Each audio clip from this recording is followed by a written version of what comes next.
नमस्कार साथीहरू, मेरो किचनमा हजुरहरूलाई स्वागत छ। आज मैले बनाउन गइरहेको छु बच्चाहरूको लागि टिफिन। अनि टिफिनको लागि चाहिँ मैले घिउ र आटालाई, यो चाहिँ घरकै आटा हो है साथीहरू। घिउ पनि हामीले घरमै बनाएको घिउ हो। दुध लिएर त्यसको मलाई निकालेर अनि यसरी घिउ बनाउँछौँ हामी चाहिँ।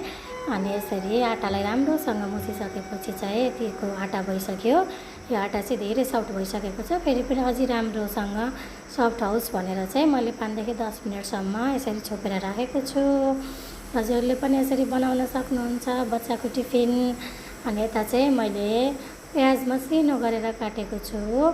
यो प्याज चाहिँ मसिनो गरेर काट्नुपर्छ है साथीहरू।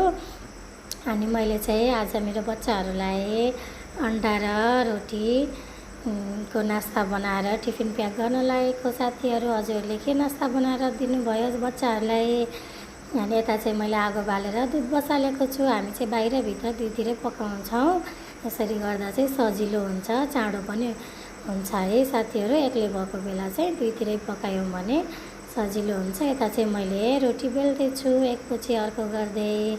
यसरी रोटी सुक्खा रोटी नै हो है साथीहरू, यो चाहिँ थाहा सबैलाई। यो चाहिँ इजी हुन्छ बनाउनलाई। यसरी राम्रोसँग जताततै पातलो हुने गरी यसरी कतैतिर मोटो कतैतिर पातलो भयो भने राम्रो हुँदैन। एकै नासको रोटी यसरी बनाउनु होला। यसरी सुक्खा रोटी रेडी भइसक्यो बेलेर। यता चाहिँ मैले तावा बसालेर रोटी पकाउन लागेको छु।